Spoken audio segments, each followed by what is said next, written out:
Good day, everybody.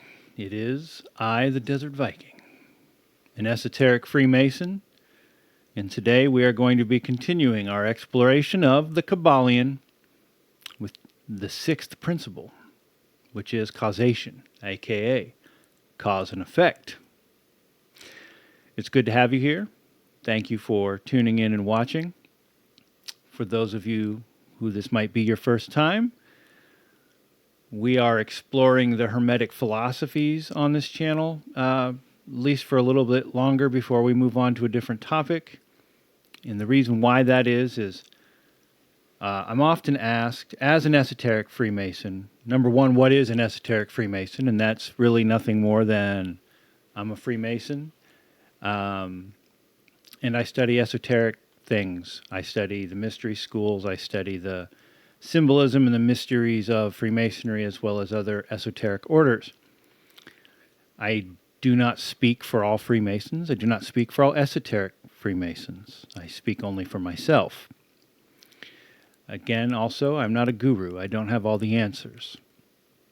One of the most common questions that I get is, how do you even begin studying esotericism? Where do you begin? It's such a wide topic. There's just so much out there, and that's true.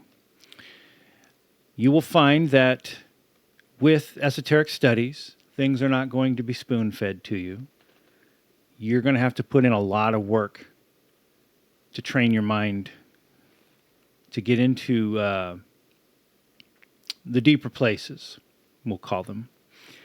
But to be fair, it also helps to have some guidance on where to even begin or where to look. I know that a lot of times, if left to our own devices, we wander and we end up starting in the middle somewhere, which a lot of people have done.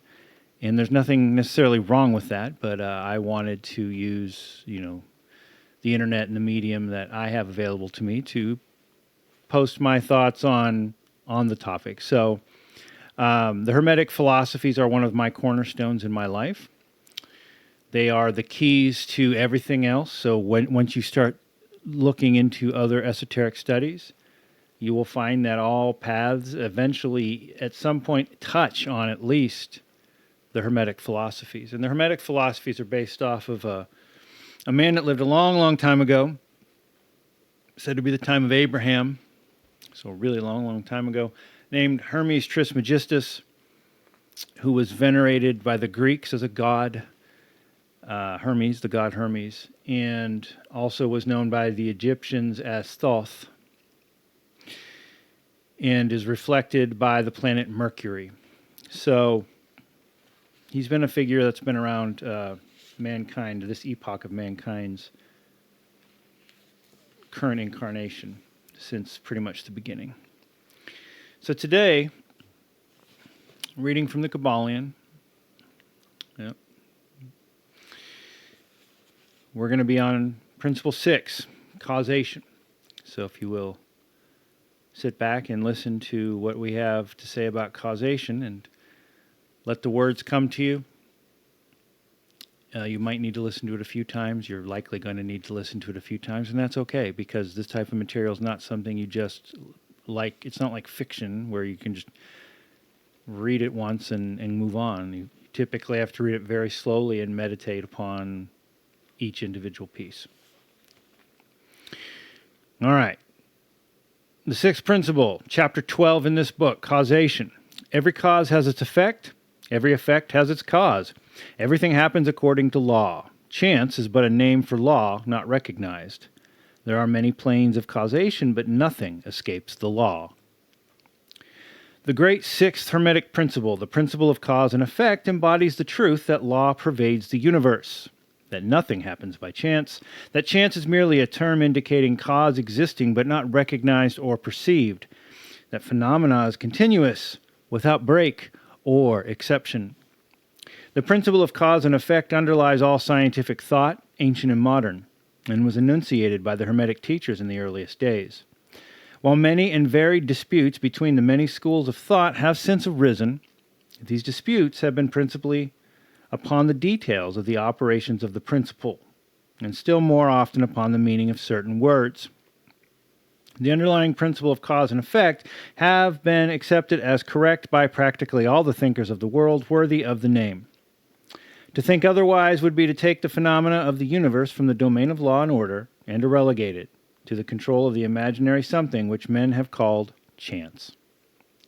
A little consideration will show anyone that there is in reality no such thing as pure chance. Webster defines the word chance as follows: a supposed agent or mode of activity other than a force, law, or purpose, the operation or activity of such agent, the supposed effect of such an agent, a happening, fortuity, casualty, etc. But a little consideration will show you that there can be no such agent as chance, in the sense of something outside of law, something outside of cause and effect. How could there be a something acting in the phenomenal universe, independent of the laws, order, and continuity of the latter? Such a something would be entirely independent of the orderly trend of the universe, and therefore superior to it. We can imagine nothing outside of the all being outside of the law, and that only because the all is the law in itself. There is no room in the universe for a something outside of and independent of law. The existence of such a something would render all natural laws ineffective, and would plunge the universe into chaotic disorder and lawlessness. A careful examination will show that what we call chance is merely an expression relating to obscure causes, causes that we cannot perceive, causes that we cannot understand. The word chance is derived from a word meaning to fall, as in the falling of dice. The idea being that the fall of the dice and many other happenings are merely a happening unrelated to any cause, and this is the sense in which the term is generally employed. But when the matter is closely examined, it is seen that there is no chance whatsoever about the fall of dice. Each time a die falls and displays a certain number, it obeys a law as infallible as that which governs the revolution of the planets around the sun. Back of the fall of the die are causes, or chains of causes, running back further than the mind can follow. The position of the die in the box, the amount of muscular energy expended in the throw, the condition of the table. All are causes, the effect of which may be seen. But back of these seen causes there are chains of unseen preceding causes, all of which had a bearing upon the number of the die which fell uppermost. If a die be cast a great number of times, it will be found that the numbers shown will be about equal. That is, there will be an equal number of ones, twos, etc. Toss a penny in the air, and it may come down either heads or tails, but make a sufficient number of tosses, and the heads and tails will even out. This is the operation of the law of average. But both the average and the single toss come under the law of cause and effect, and if we were able to examine into the preceding causes, it would be clearly seen that it was simply impossible for the die to fall other than how it did, under the same circumstances and at the same time. Given the same causes, the same result will follow. There is always a cause and a because to every event. Nothing ever happens without cause, or rather a chain of causes. Some confusion has arisen in the minds of people considering this principle, from the fact that they were unable to explain how one thing could cause another thing. That is, to be the creator of the second thing. As a matter of fact, no thing ever causes or creates another thing. Cause and effect deals merely with events. An event is that which comes, arrives, or happens as a result or consequent of some preceding event. No event creates another event, but is merely a preceding link in the great orderly chain of events flowing from the creative energy of the All. There is a continuity between all events precedent, consequent, and subsequent.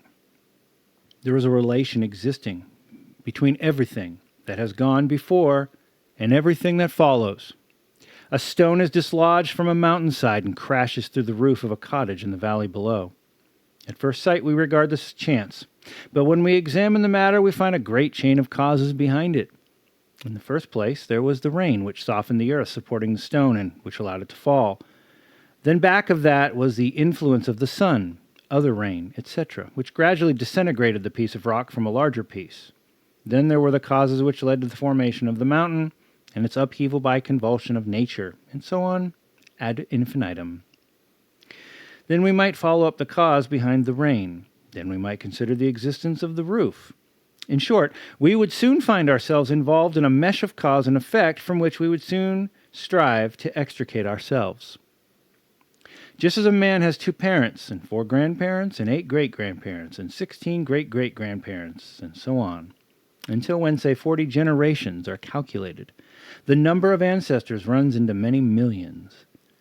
So it is with the number of causes behind even the most trifling event or phenomena, such as the passage of a tiny speck of soot before your eye. It is not an easy matter to trace the bit of soot hacked to the early period of the world's history when it first formed as part of a massive tree trunk, which was afterwards converted into coal, and so on until as the speck of soot, it now passes before your vision on its way to other adventures. And a mighty chain of events, causes and effects brought it to its present condition, and the latter is but one of the chain of events which will go to produce other events hundreds of years from now. One of the series of events arising from the tiny bit of soot was the writing of these very lines, which caused the typesetter to perform certain work, the proofreader to do otherwise, and which will arouse certain thoughts in your mind and that of others, which in turn will affect others, and so on, and so on, and on, beyond the ability of man to think further, and all from the passage of a tiny bit of soot, all of which shows the relativity and association of things, and the further fact that there is no great, there is no small, in the mind that causeth all. Stop to think for a moment. If a certain man had not met a certain maid away back in the dim period of the Stone Age, you, who are now reading these lines, would not now be here. And if perhaps the same couple had failed to meet, we, who now write these lines, would not now be here, and the very act of writing on our part and the act of reading on yours will affect not only the respective lives of yourself and ourselves, but will also have a direct or indirect effect upon many other people now living, and who will live in the ages to come. Every thought we think, every act we perform, has its direct and indirect results, which fit into the great chain of cause and effect. We do not wish to enter into a consideration of free will or determinism in this work for various reasons. Among the many reasons is the principal one that neither side of the controversy is entirely right. In fact, both sides are partially right according to the Hermetic teachings. The principle of polarity shows that both are but half-truths, the opposite poles of truth.